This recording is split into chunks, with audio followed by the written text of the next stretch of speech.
Good afternoon. It's Wednesday, November 28. I'm Andrea Chisholm with the Midday News and a special welcome to viewers on OneSpotMedia.com. The police are investigating a murder and arson attack which occurred in Olympic Gardens, St. Andrew this morning. A man was shot dead and 8 houses set ablaze on 1/4th Street in a section of the community known as Bell Rock. The man has been identified as Andrew McLean, otherwise called Peter or Killer.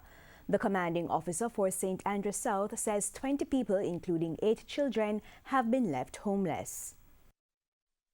We are still investigating to find out what have led to this case of murder and then multiple arson. We appeal to citizens that whomever have any idea, any information, anything that can assist in this crime, we appeal to contact us. Meanwhile, detectives in St. Anne are probing another murder in Brownstown, the second in 3 days. Dead is 29-year-old Tachyon Curry, otherwise called Tack Millie, of Cotton Street, Steadfast. It's reported that minutes to 4 this morning, gunshots were heard near the home of the deceased. His body was seen in the road with several gunshot wounds. TVJ News has been informed that Mr. Curry was returning from a function in the area when he was murdered. The parliamentary opposition has described the committee's decision not to hear from detainees under the state of public emergency as a dark day in Jamaica's parliament. The Internal and External Affairs Committee yesterday voted to have the police respond to the Office of the Public Defender's report, but not people who were detained. The fact that this committee voted to hear from the state and not from the people sends a very deep signal about how some of us choose to represent people and this parliament. And we cannot move forward as a country if we continue to treat people's rights this way. 3 opposition members voted to hear from detainees and their families, but the 4 government members of the committee disagreed. Committee member Alanda Terrelong reacted to the vote and concerns about the 3 to 7 day period to process detainees. Instead of becoming, let's say, a commission of inquiry, where you sit and you spend days as a sort of fact-finding mission and you listen to hundreds of persons or numerous persons in a fact-finding sort of commission of inquiry period template. I think we have the report from the public defender. The report seems credible. And so certainly, as it relates to the length of time, we can make recommendations to the JCF to ensure that whether persons must be processed, whether within 24 hours or 48 hours, but certainly after 72 hours, persons should be processed within a 72-hour period. For the state of a public emergency in St. James, the public defender has pointed to the random detention of people, overcrowded detention areas, unsanitary conditions, and poor nutrition. In the meantime, Public Defender Arlene Harrison Henry responded to queries about whether detainees can appear before the Emergency Powers Review Tribunal.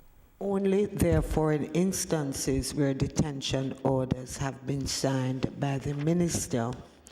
The vast majority of detainees are picked up arbitrarily.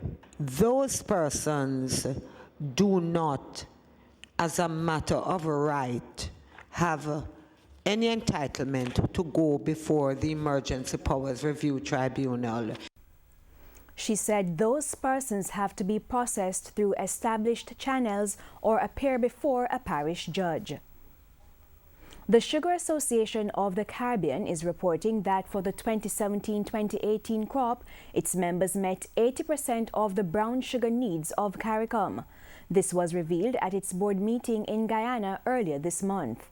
In looking ahead, SAC Chairman Carl James says CARICOM sugar industries are gearing up to supply demand regionally.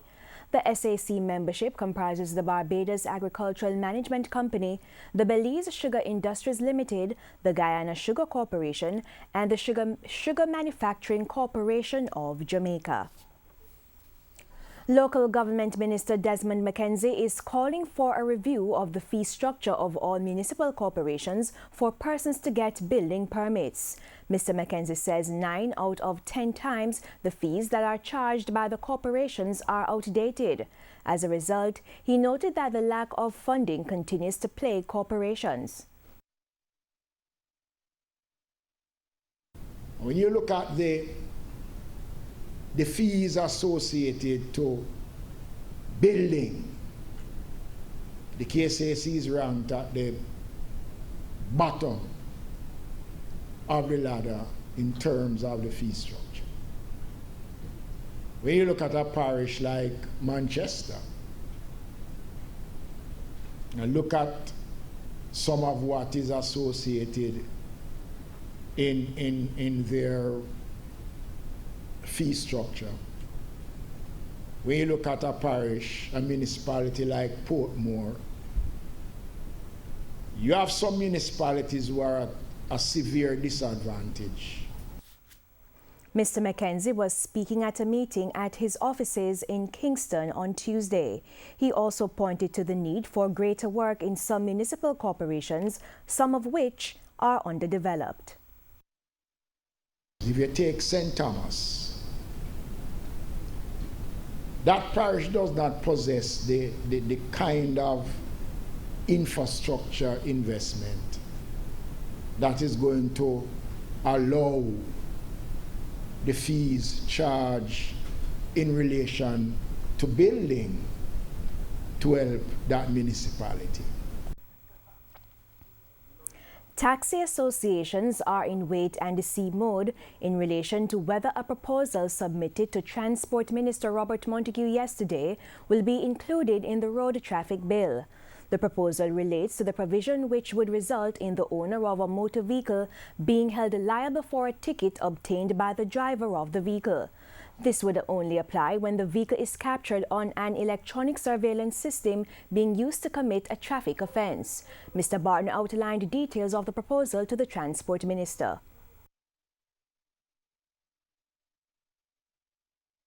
Our proposal was accepted by the Minister, and he will take it to the technical staff. And most of the technical staff was there, and they also agree with it, right? And the Minister liked the proposal. They're there to say that he was excited about it, right? But there was no commitment on his part to say that they will change the present bill, the bill as it is right now. And time now for a preview of what's coming up in this evening's health report. In the next edition of the Health Report, we'll look at benign prostatic hyperplasia, also known as BPH. In context, I will say the condition is very common, and in a typical outpatient urology clinic, I would say it forms the bulk of many of the patients that we see. The consequence of urinary retention and need for surgery has healthcare implications because time and resources have to be spent in terms of surgery for these conditions. That's the Health Report this evening in Primetime News. And now for today's healthy living tip. Eat a diet low in saturated and trans fats, such as fruits and baked foods. Limit or avoid alcohol and caffeine. Avoid drinking fluids after your evening meal. And urinate while sitting down instead of standing. And in sports, having helped Jamaica to their historic Senior Women's World Cup, reggae girl Khadija Shaw has been named as one of 8 nominees for the 2018 RGR Gleaner National Sportswoman of the Year Award, with the launch taking place this morning. Shaw will go up against reigning Sportswoman of the Year swimmer Alia Atkinson, as well as Aisha Prout-Lair, Shanika Ricketts, Kimberly Williams, Geneva Russell, Daniel Thomas, and West Indies captain Stephanie Taylor. Meanwhile, after his historic Pan American Championship silver medal, national and Caribbean squash champion Chris Binney will look to be the first athlete from his sport to win the national award. Also nominated is NCAC Sportsman of the Year Frederick Dakers, who has had an outstanding 2018 season. Completing the men's list is Commonwealth 110-meter hurdles champion Ronald Levy and CAC Games shot put winner Adane Richards. And IAAF Rising Star of the Year nominee Brianna Williams has been listed among the People's Choice nominees for her sprint double at the Under-20 Championships. Alia Atkinson is also listed for her world record 50-meter breaststroke, with the Reggae Girls qualification, Andre Russell's CPL century, and Nico Yeo's 21 seconds knockout punch in the contender was also listed. The awards will be held at the Jamaica Pegasus Hotel on the evening of Friday, January 18 next year. And that's the Midday News. We're wrapping it up right here. And that's the Midday News. I'm Andrea Chisholm on behalf of the entire team. Good afternoon.